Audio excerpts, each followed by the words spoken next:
Fala, Blaugranas!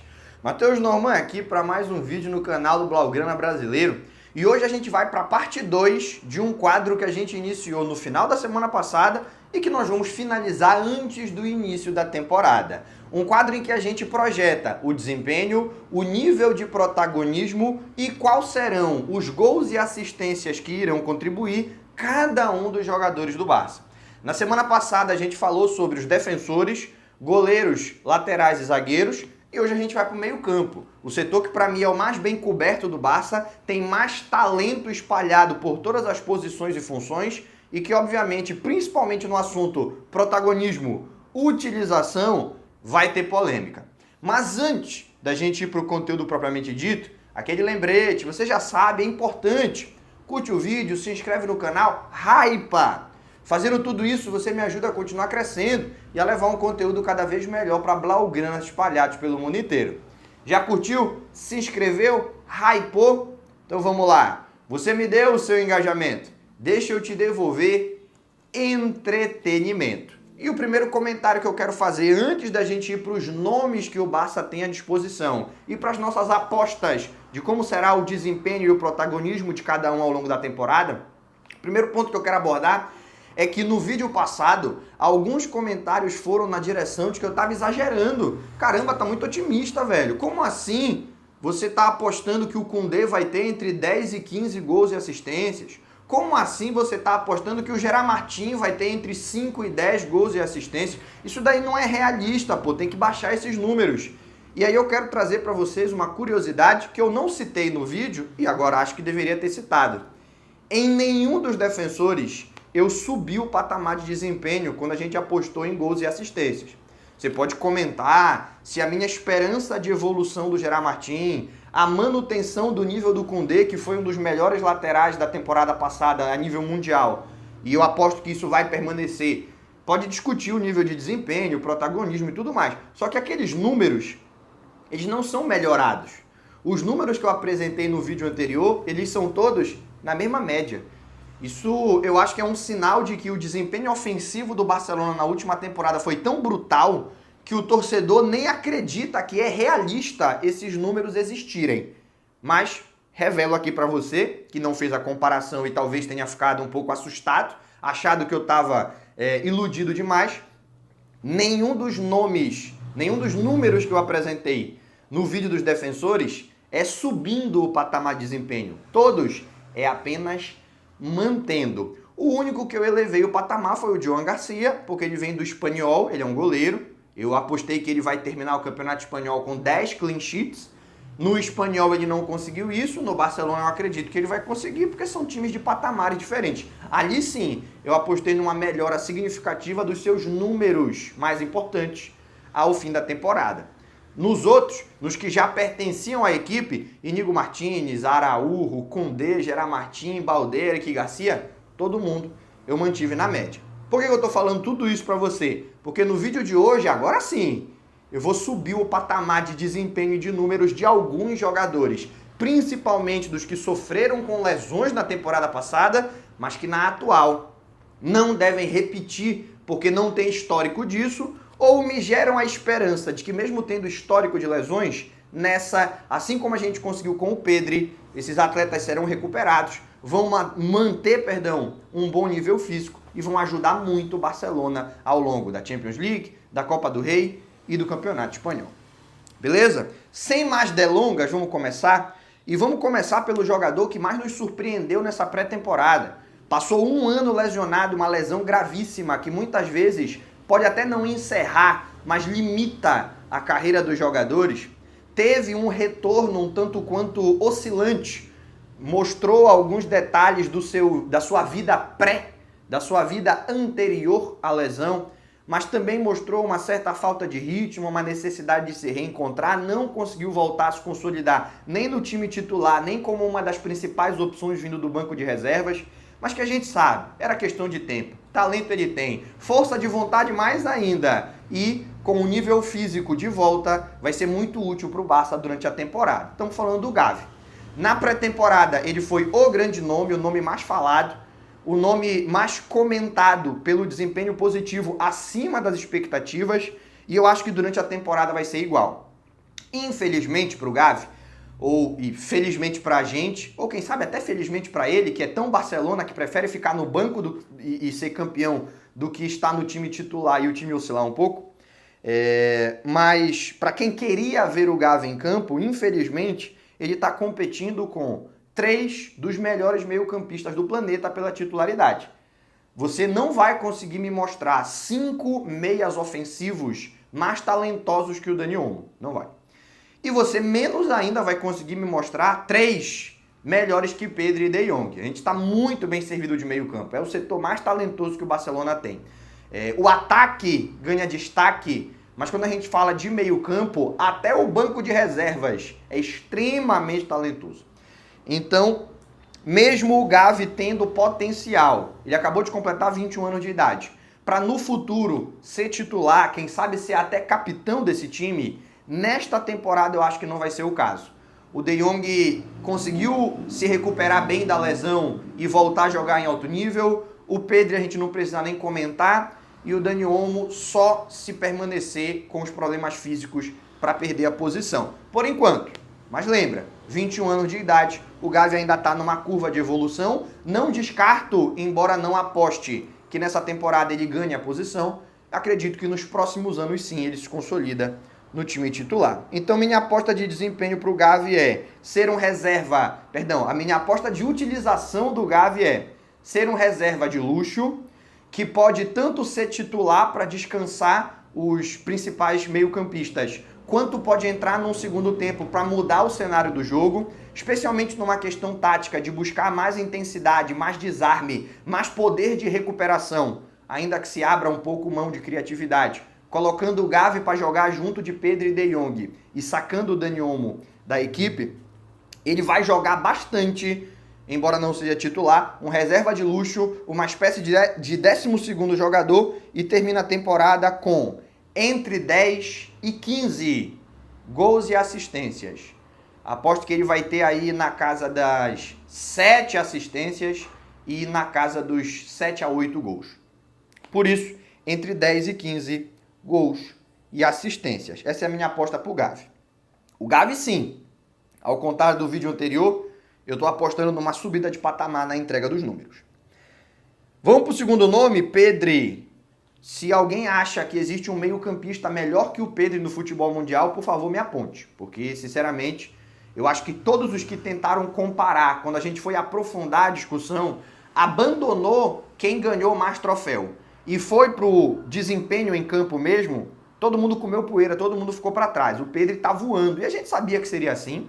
Já havia comentado várias vezes. O problema do Pedri sempre foi físico, fisicamente bem. Ele seria uma referência técnica mundial e muito rapidamente, na primeira temporada em muito tempo, em que ele não teve que ficar visitando o departamento médico quase todo mês, ou todo mês, ele já mostrou que é o melhor meio-campista do futebol mundial. A gente já viu o melhor Rodri, até com uma característica diferente, se consolidar num patamar acima do Pedri.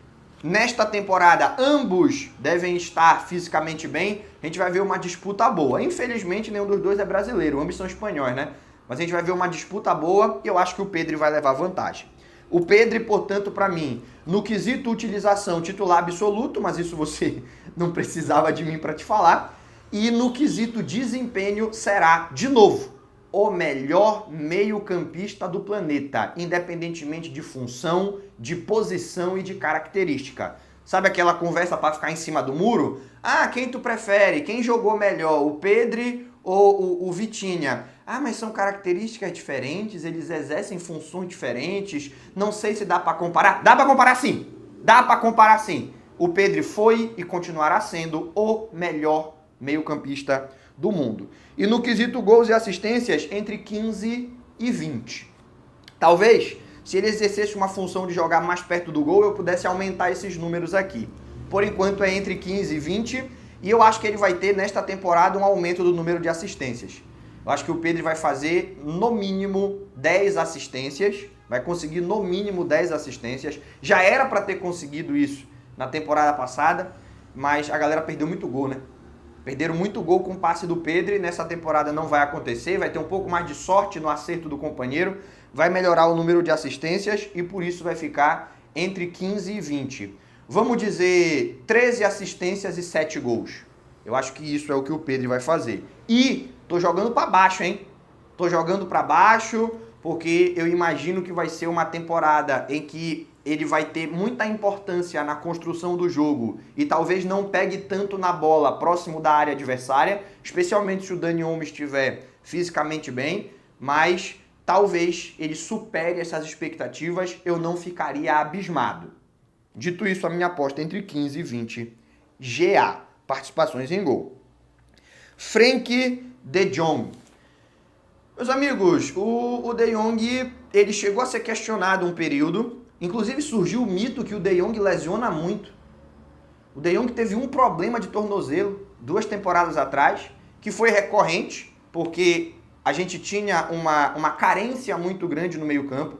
O que hoje é o meio-campo mais bem servido do planeta. Naquela temporada de lesões recorrentes do De Jong, a última do Xavi no comando do Barcelona, era uma carência, na realidade, era a posição que a gente mais tinha carência.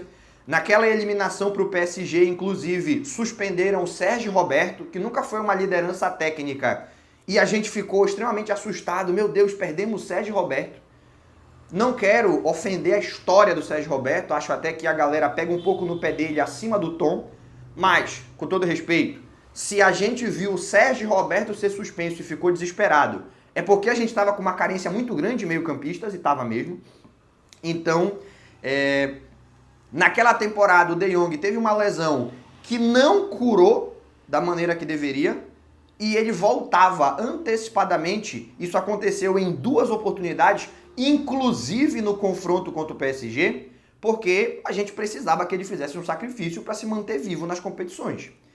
O resultado foi que essa lesão que não curou direito foi se transformando em algo que era recorrente. Ele lesionava, voltava antecipadamente, lesionava de novo a mesma região, voltava antecipadamente, lesionava de novo a mesma região, mas teve ali a Eurocopa e o início da temporada seguinte para se recuperar, retomou ritmo ali por volta de janeiro, fevereiro, e de lá nunca mais saiu do time por méritos, não por falta de competição, por méritos próprios. O De Jong foi um dos melhores meio-campistas da última temporada, não jogou no mesmo nível do Pedri, mas jogou pra caramba. Se a gente fosse fazer os 5 melhores meio-campistas da temporada, Vitinha, Fabian Ruiz, Pedri, De Jong, poderia colocar aqui Valverde, Caicedo ou Kimmich para fechar o top 5, mas sem dúvida alguma, as duplas mais estelares de Barcelona e PSG tinham que estar no top 5. De Jong jogou pra caramba e eu aposto que ele vai repetir isso. Tá no auge, tá na maturidade, ali nessa casa entre 27 e 30 anos. Você tem a convergência do melhor nível físico com o melhor nível mental e a gente vai ter na próxima temporada uma repetição do que já foi o De Jong. No entanto, a gente sabe que ele não é um jogador de muitos gols, nem de muitas assistências, ele é um jogador de primeiro passe. O passe dele não é perto da área adversária, é para tirar o time de perto da própria área. Os dribles dele não são na ponta esquerda, são na intermediária defensiva. E quando ele acerta, e ele acerta muito mais do que erra, ele abre o campo para o time ir para o ataque. Então ele vai continuar tendo essa importância, mas no quesito gols e assistências eu acho que a gente tem que ter uma expectativa menor. Ele não é goleador, ele não é um grande assistente, ele é um jogador para entre 5 e 10 gols e assistência na temporada. Beleza? Dando continuidade, vamos falar do Casador. O Casador, ele teve mais do que eu vou apostar no quesito participações em gol na temporada passada. Mas eu vou apostar menos, porque na temporada passada ele jogou a primeira metade como titular e ali construiu seus números, e mesmo assim não é um jogador de muita participação ofensiva. Ele tem um excelente passe longo, a galera ignora isso. O passe longo do Casador é excepcional. Ele tem uma visão de jogo muito larga, ele não enxerga só quem está próximo, ele enxerga principalmente, inclusive, o passe longo dele é melhor que o passe curto. Ele enxerga muito bem quem está longe, ele sabe alongar essa bola, ele tem precisão nesse passe, Então, a gente teve muitas assistências do Cazador, que era uma bola longa para o Rafinha ou para o Lamine Yamal, para isolar eles no 1 contra 1 contra o lateral adversário, e aí vem o corte e o gol. Isso eu acredito que ele ainda vai continuar fazendo. Só que ele vai ter que fazer menos, né? Ele vai ter que fazer menos porque ele não vai ter tanto tempo de jogo, ele não vai ser titular da equipe e ainda vai enfrentar a concorrência do Gavi e do Bernal, que quando a gente olhava para o início da temporada passada, ambos estavam à frente dele. Tanto que o Bernal começa a titular ao lado do próprio Cazador, mas depois o Cazador sai porque o Pedri recupera o nível físico. E ali a gente tem o que seria o meio-campo do Hansi Flick. O meio-campo que o Hansi Flick planejava, enquanto o De Jong não voltasse, era Bernal, Pedri e Dani Olmo. Tem a lesão do Bernal, o Cazador se converte, ele não era primeiro volante, ele sempre foi segundo, ele sempre foi o cara que tinha mais liberdade para sair. No Barça B, era o Bernal que segurava e o Cazador fazia a do Pedri para chegar à frente.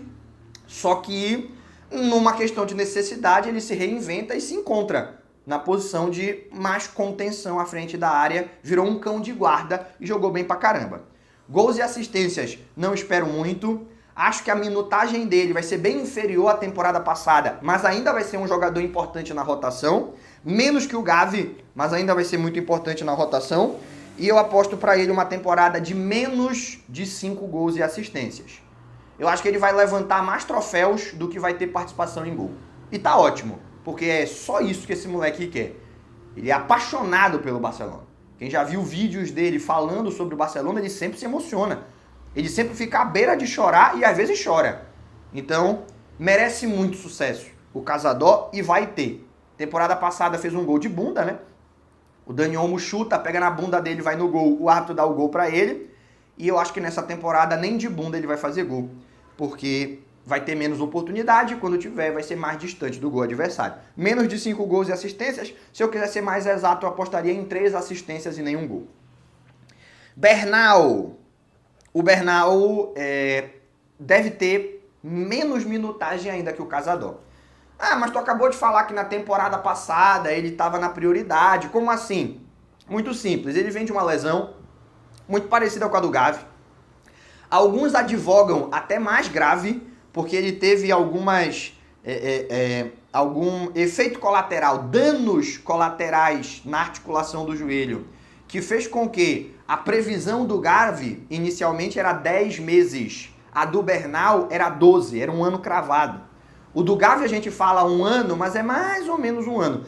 A do Bernal era 1 ano cravado mesmo. E o Gavi até demorou um pouco mais a voltar, porque a galera teve bastante cuidado com ele para evitar que ele voltasse recuperado do joelho e tivesse lesões musculares, que geralmente acontece quando o cara volta, tá recuperado do joelho, mas o corpo ainda não tá preparado para o ritmo competitivo, ele volta, aí tem lesão na panturrilha, tem lesão na coxa. Acontece muito, né? Com o Bernal, acho que vai ser do mesmo jeito. As previsões é que ele vai estar preparado para voltar em setembro. Pós-data FIFA, não só volta o Camp Nou, como volta o Bernal. Isso daí é a previsão. Mas ele volta mesmo? Ou ele está pronto para voltar? Porque é outra parada. Eu imagino que ainda vão dar uma segurada no Bernal, para ele ir voltando aos poucos, a partir do fim de setembro, começo de outubro.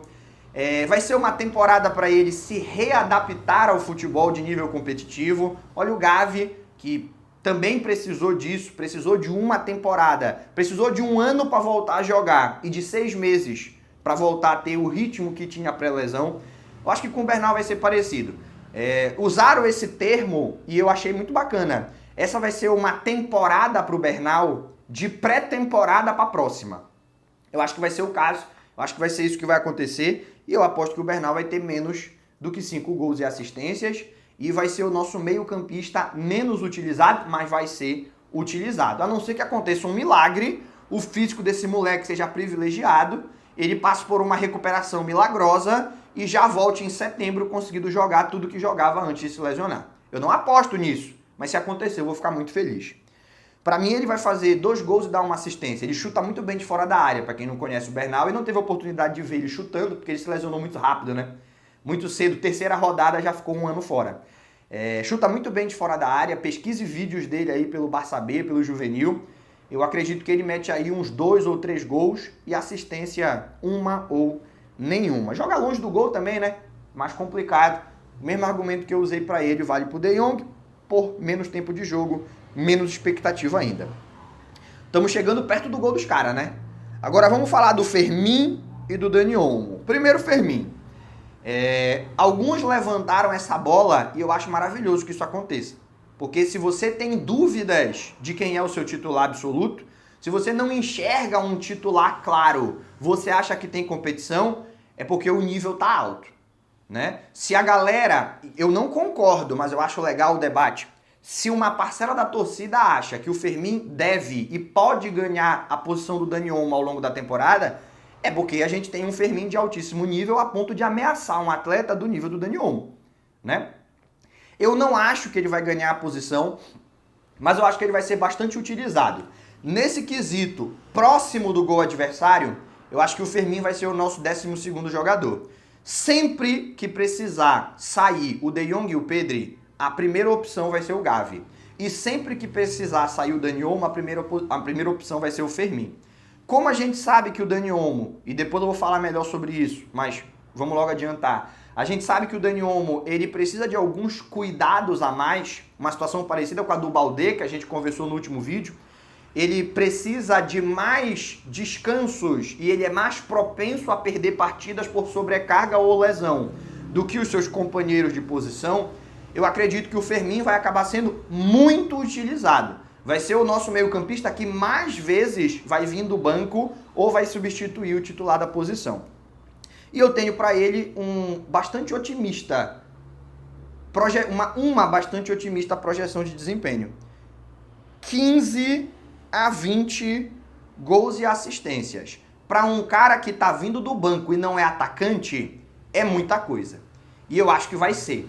Porque a gente percebe um Fermin em constante evolução, com um chute cada vez melhor, com cada vez mais capacidade de se projetar na área adversária, e que se tiver a minutagem que eu estou esperando que ele vá ter, mesmo que eu não espere que ele vá ser titular, ele com certeza vai alcançar esses números aqui e quem sabe, ele não pode até superar. Para mim, Fermin entre 15 e 20 assistências, e como eu falei do Gavi, um reserva de luxo, um reserva que poderia ser titular na maioria dos grandes clubes europeus, mas que no Barcelona vem do banco, porque o Dani Olmo ainda está um degrau acima. E vamos falar do Dani Olmo? Galera, o Dani Olmo, eu falo dele o que eu falei do Pedri. Na época havia debate, hoje não existe mais. Na época a galera podia dizer, eu acho que não, eu acho que sim, hoje não tem mais debate. A questão do Pedri era física, o Pedri recuperado era um dos melhores, era o que eu dizia, mas ele se comprovou mais do que isso, superou minhas expectativas, ele virou o melhor meio-campista do mundo, e pro Dani Olmo eu acredito no mesmo. O Dani Olmo é top 5 jogadores da posição. No quesito característica de cadência, de visão de jogo, de associação no espaço curto, para mim ele é o melhor. O Musiala, o Wirtz, o Bellingham, eles estão aqui nesse bolo de melhor da posição, mas na característica, o Dani Olmo é o melhor, porque a característica é um pouco diferente. O Musiala ele é um cara mais de agilidade, o drible em velocidade, o Wirtz parecido, se tiver espaço para correr ele é mortal, também tem condições de trabalhar no espaço curto, mas ele é muito mais um jogador de projeção do que de cadência. O Bellingham é um meia que se destaca dentro da área finalizando e não tanto fora dela criando. O Dani Olmo de todos esses é o que tem a característica mais cerebral. Para mim, eu acho que em patamar, todos estão num patamar parecido, esses 4 que eu citei, mas na característica cerebral, para mim o Dani Olmo é a referência do momento, tá? Para mim o Dani Olmo é a referência do momento, é o... Vamos lá, vou polemizar, é o herdeiro do De Bruyne, que na Inglaterra chamam de Bruyne. Eu acho sensacional como os ingleses pronunciam. De Bruyne, pô, o cara virou um biscoito, mas enfim. Para mim ele é o próximo grande nome da posição, por conta dos problemas físicos do Musiala. O Wirtz a gente já viu se destacar no Bayer Leverkusen, mas na seleção alemã não consegue se consolidar no time titular. Vamos ver como é que ele responde lá na Premier League no Liverpool. E o Bellingham, já falei, ele é um meio-campista muito mais de destaque, se projetando na área do que fora dela criando. O herdeiro do De Bruyne, se você preferir, para mim vai ser o Dani Olmo, vai ser o grande nome da posição, com asterisco. Tem que resolver os problemas físicos. Esse negócio de lesiona em janeiro, volta em fevereiro, lesiona em março, ele nunca vai conseguir atingir o pico do seu potencial. Faz gol pra caramba, dá assistência pra caramba, o drible curto dele no melhor estilo futebol de salão é muito acima da média, ele tem tudo pra ser a referência da posição. Ele tem tudo pra ser um camisa 10, muito próximo daqueles camisas 10 clássicos dos tempos românticos do futebol, mas ele precisa resolver os problemas físicos. É isso que o está atrapalhando até o momento. Vamos ver se o processo que fizeram com o Pedri, de fazer uma análise genética, mandar para aquele laboratório de Baltimore e receber de lá um plano de treino exclusivo para o seu tipo de musculatura, uma análise genética, irmão. Isso daí é uma parada que há 5 anos atrás não existia. Fizeram com o Pedri ano passado e deu certo. Vamos ver se dá certo com o Dani Olmo, já fizeram com ele. Para essa próxima temporada tem um plano específico para ele, um plano especial, que vai além da análise fisiológica, que vai além da análise muscular, que vai para a análise genética. Se não resolver, nada resolve. Vamos torcer para dar certo. E se der certo, Dani Olmo para mim entre 20 e 25 participações em gol. Ele caminhava para isso, você lembra? Antes dele começar a ter problema com lesão, todo jogo ele entrava e metia um gol. Tinha jogo que ele metia gol e dava assistência. Fez gols decisivos contra Raio Vallecano, contra Las Palmas, fez gol contra o Girona, fez muitos gols decisivos. Fez gol em jogo grande contra a Inter de Milão também, infelizmente a gente não conseguiu a classificação. Então, eu acredito que ele vai ser esse cara. Se ele aparecer mais nos jogos mais midiáticos e se ele conseguir ficar livre dos problemas físicos, ele vem para ser a referência da posição nessa próxima temporada e por isso, para mim, entre 20 e 25 participações em gol. Beleza? Dos nossos 7 jogadores do time principal que vão ser utilizados, a gente já encerrou. Mas só para o vídeo ficar completo, vamos projetar a galera ou que é do Juvenil ou do Barça B, ou que está no time principal, mas deve ser negociado. Nenhum desses eu vou chutar participações em gol, porque eu não acho que eles vão ter. Eu acho que o destino deles vai ser um pouco diferente. Oriol Romeu, ninguém nem lembra que joga no Barcelona, mas tem contrato, tá? Ele tinha sido emprestado ao Girona, não vendido. E ele tá negociando com o Barça a sua rescisão. E eu quero aqui bater palmas e elogiar o Oriol Romeu, porque ele tá sendo muito homem. Ele tá sendo muito adulto, né? Ele tá sendo um cara muito honesto nesse processo de negociação da sua saída. Ele poderia sentar no contrato e ficar ganhando um salário que ninguém mais vai pagar para ele até o fim da temporada. Mas ele prefere jogar e ele prefere ser grato ao que o Barcelona fez por ele. Então o Oriol Romeu, ele está sendo muito honesto nesse processo de rescisão contratual. Ele está facilitando tudo o que ele pode. Ao longo da semana esse acordo deve acontecer e aí ele vai assinar muito provavelmente com o Girona, né? O Oriol Romeu, a tendência é que o destino dele seja rescisão contratual. O Dro, ele é do Juvenil, né? Nem do Barça B ele veio do Juvenil mesmo. Então, eu acho que ele ainda não vai dar esse salto. Ele não vai sair do Juvenil, mesmo tendo feito gol, tendo mostrado uma boa qualidade, ele não vai dar o salto direto pro time principal, até pela competição, né? Tu tira quem para dar oportunidade pro Dro? Tu tira o Gavi? Tu tira o Fermin? Tu tira o Dani Olmo? Não dá, né? A tendência é que ele fique no Barça B, seja lapidado e no futuro ou seja incorporado porque superou o nível desses que nós estamos conversando, ou ele seja vendido, vire dinheiro no bolso e fair play financeiro na conta, né? Para essa temporada, Dro, Barça B. Ele pode até treinar e às vezes ser utilizado no time principal, mas a temporada dele é a temporada de Barça B.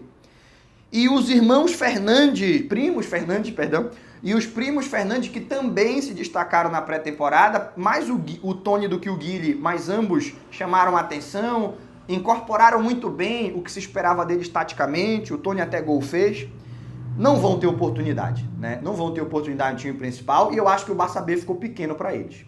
O Barça B vai disputar a 4ª divisão. Para eles continuarem se desenvolvendo, eles têm que disputar no mínimo a 2ª, de preferência a 1ª.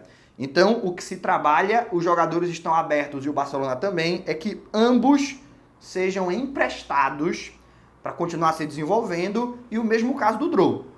Nesse período, mostrem que podem superar quem já está no time principal e se mostrarem vão ser incorporados, ou mostrem sua qualidade, mesmo que não acima de quem já está no time principal, para virar uma venda. Eu sei que a gente gostaria que todos os talentos de La Masia virassem jogadores do time principal, mas isso não é possível. Muitos desses talentos vão ter que despontar em outras equipes. Algumas vezes, como o caso do Dani Olmo, eles vão despontar, chamar a atenção e voltar. Algumas vezes eles vão despontar, mas não vão retornar porque quem a gente tem, a gente considera que é melhor. E algumas vezes nem despontar vão. Assim funciona o futebol. Nenhum clube trabalha melhor a base do que o Barcelona. Se você conseguir que 30% dos seus jogadores da base se destaquem no profissional e 15% dos seus jogadores da base, virem jogadores do seu time principal, tá ótimo, que é o que o Barcelona consegue. 100% eu sei que é o que a torcida quer, mas é impossível. Alguns vão ter que ser vendidos, alguns vão ter que se destacar, vão ter que buscar espaço em outros lugares. Nesta temporada, Drô, Barça B, Primos Fernandes, empréstimo. Nas próximas, a gente vê se eles voltam, se eles são vendidos, se eles viram ídolos ou se eles viram dinheiro em caixa. Beleza? Lembrando que eu não quero encerrar o debate, eu só quero fazer parte. Você pode concordar e discordar de alguma coisa que você escutou nesse vídeo? Aí nos comentários. Mas por enquanto, eu já não tenho muito mais informação para compartilhar. A gente vai se encaminhando para o fim dessa conversa. Antes disso, não te esquece, ficou até o final é porque você gostou, curte o vídeo, se inscreve no canal, hypa, para a gente ganhar repercussão. Fazendo tudo isso, você me ajuda a continuar crescendo e a levar um conteúdo cada vez melhor para blaugranas espalhados pelo mundo inteiro. Por hoje, a gente encerra. Aquele abraço e até o próximo vídeo.